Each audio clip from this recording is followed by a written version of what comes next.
अब वो शायद बिहार में अब सपना रह जाएगा, सीएम बनेंगे कभी नहीं। तो कहते हैं कि भाजपा ने बिहार की जनता के साथ धोखा किया, नाइंसाफी की, इसलिए मैं बिहार की जनता के साथ नीतीश कुमार धोखा दिए हैं। हम लोग जदयू को वोट दिए थे और भाजपा को वोट दिए थे, एक राष्ट्रवाद को वोट दिए थे।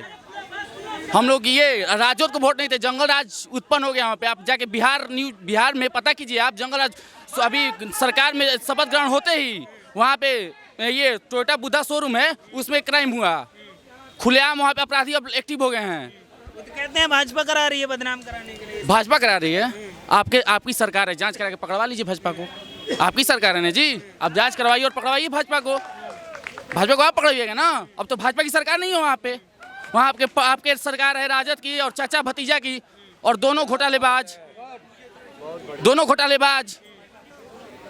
तो फिर कुमार कह रहे हैं कि भाजपा में भेदभाव हो रहा था, इसलिए मैं छोड़ के चला आया। किस चीज का भेदभाव हो रहा था? किस चीज का पूछ रहे हैं हम नीतीश जी से? किस चीज का पूछ रहा था? भेदभाव हो रहा था। चाचा को ना राष्ट्रपति बनना था, प्रधानमंत्री बनना था, नहीं बनने दिया।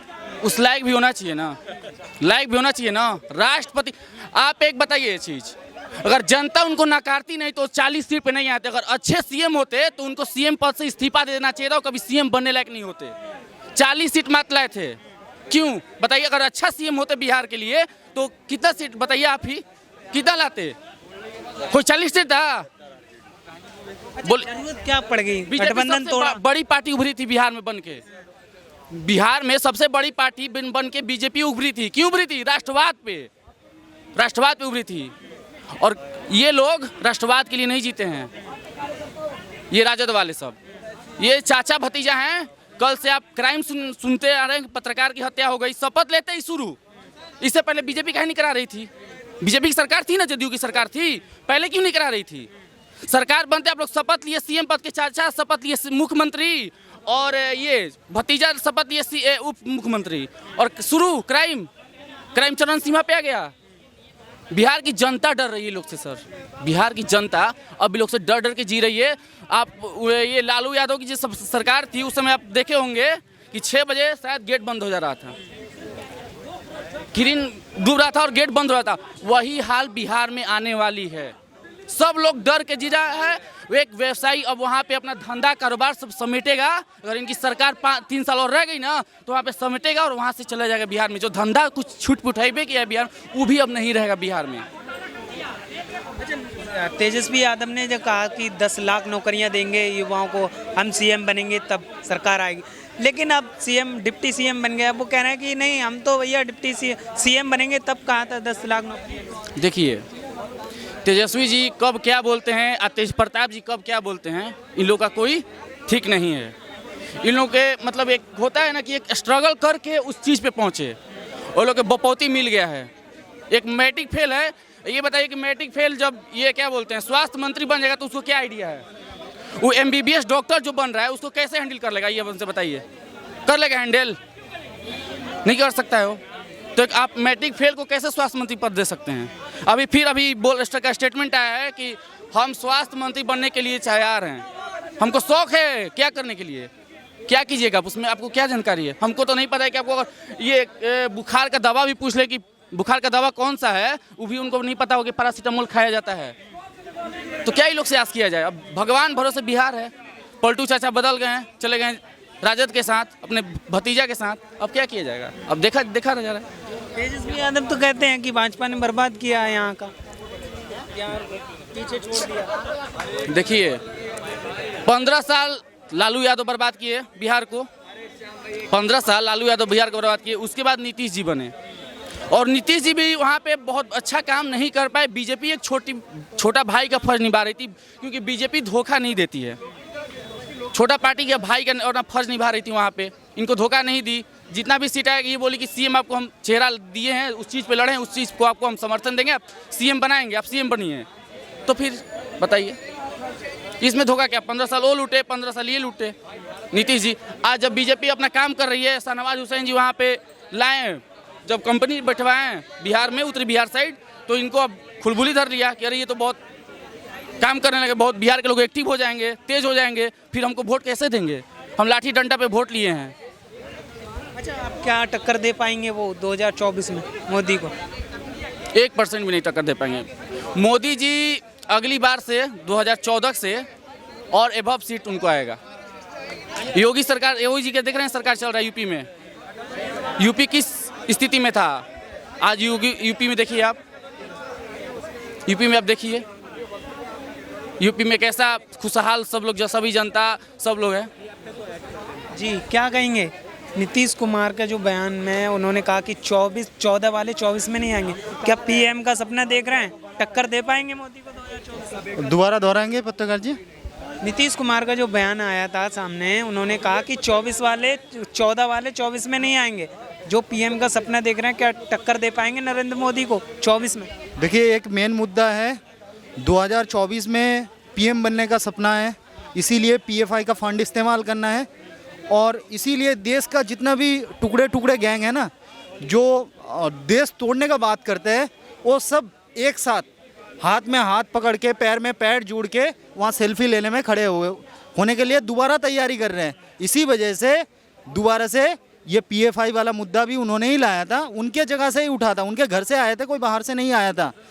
एक्चुअली इनका वो बैकग्राउंड प्लानिंग चल रहा था, तो इस वजह से इनका ये काला मकसद है, इनका मनसा ही खराब है, जो आज सबके सामने आ गया है और कहीं ना कहीं ये सब बोल के ये मुद्दा को हटा देना चाहते हैं, जो देश की जनता के सामने ऑलरेडी आ गया है।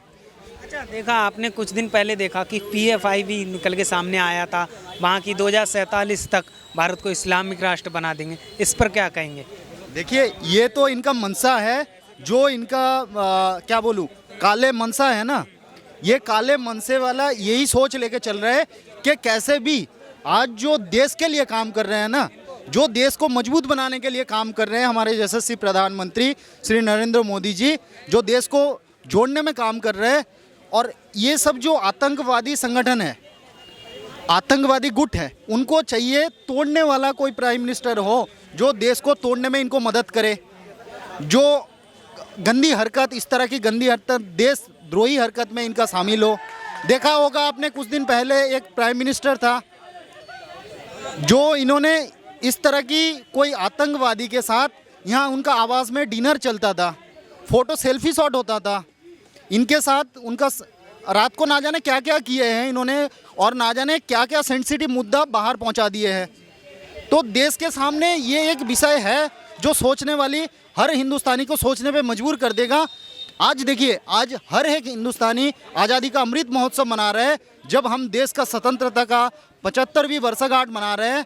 आज हर घर तिरंगा महोत्सव चल रहा है प्रधानमंत्री माननीय श्री नरेंद्र मोदी जी का नेतृत्व में, और आज इस तरह की राजनीतिक जो रोटियां सेकने में व्यस्त है, वो लोग आज देश को तोड़ने में, इस तरह की गंदी राजनीति खेलने में लगे हुए हैं। बिहार में नीतीश कुमार ने जो एनडीए के साथ गठबंधन तोड़ा, तेजस्वी यादव के साथ सरकार बना ली, क्या कहेंगे? देखिए, नीतीश कुमार का इज्जत है नहीं, इससे साफ साफ पता चल रहा है, क्योंकि जिसने उनको पलटू राम नाम दिया उसी के साथ जाके गठबंधन कर रहे, तो इसको क्या बोलेंगे? इसको सत्ता का लालच बोलेंगे। उनको कुर्सी इतना प्यारा है कि उनको अपना इज्जत नहीं दिख रहा है, जबकि आत्मसम्मान और स्वाभिमान से बढ़ के दुनिया में कुछ नहीं है। और उन जब यही अपना खो चुके हैं सत्ता के लिए, तो उन पर क्या बोल सकते हैं? वो जो करेंगे बस उनके लिए वो सही रहेगा। लेकिन इस कारण से बिहार कितने गड्ढे में जा रहा है ये उनको नहीं पता चल रहा है। देखिए, अभी गठबंधन होते एक पत्रकार की मौत हो गई, गुंडाराज फिर से आ गई बिहार में, लेकिन बीजेपी है, सब ठीक होगी। सबको ये पता है बीजेपी वापस सत्ते में आएगी बिहार में, और वापस से पूर्ण बहुमत से सरकार बनाएगी बीजेपी। क्या वजह रही एनडीए के साथ गठबंधन तोड़ा? अब उनका एक बयान भी आया था सामने कि 14 वाले 24 में नहीं आएंगे। क्या पीएम का सपना देख रहे हैं नीतीश कुमार, मोदी को टक्कर दे पाएंगे 2014 में? देखिए, पीएम बनने का तो नहीं बोल सकते हैं, लेकिन वो इस बार राष्ट्रपति बनने का सपना देख रहे थे, जिसको बीजेपी ने पूरा नहीं होने दिया। सोचिए, राष्ट्रपति बनना चाह रहे थे, कितना बड़ा पद है। कहीं राष्ट्रपति बनने के बाद बोलते क्या है, हमको राष्ट्रपति नहीं बनना है, छोड़ो हटाओ, इस्तीफा दे रहे हैं। कितना नुकसान होता देश का। राष्ट्रपति अगर अपना पद छोड़ेगा तो कितना नुकसान होगा देश का। इनकी मेंटेलिटी है। बीजेपी जानती थी कि ये दल बदलू हैं, ये तुरंत पद से रिजाइन मारते हैं, फिर पद ले लेते हैं, इनका काम ही यही है। इसीलिए बीजेपी इनको राष्ट्रपति के लिए उम्मीदवार नहीं बनाया।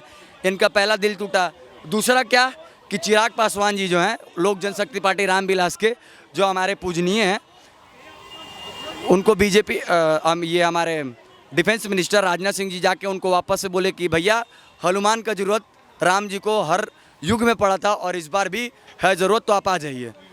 तो इनका दुख एक और इनको घात लगा कि जिस चिराग पासवान से नीतीश कुमार का 36 का आंकड़ा चलता है, वापस बीजेपी उसके साथ गठबंधन कर रही है। तो इनको एक बात का और झटका लगा, इस सब कारणों से वो एनडीए से अलग होके जदयू के साथ सत्ता बना रहे। लेकिन इनको ये नहीं पता है कि जदयू को ये नहीं पता है कि वो आरजेडी है, कुछ भी कर सकती है सत्ता में आने के बाद। अच्छा, तेजस्वी यादव के बयान पर क्या कहेंगे? 10 लाख नौकरियां देने का वादा किया था उन्होंने, अब कहते हैं कि हम उप मुख्यमंत्री हैं, सीएम थोड़ा ही ना बने हैं सो नौकरियां दे दें। बताइए भैया, उप मुख्यमंत्री आप बोल रहे हैं कि हम सीएम थोड़ी ही ना है।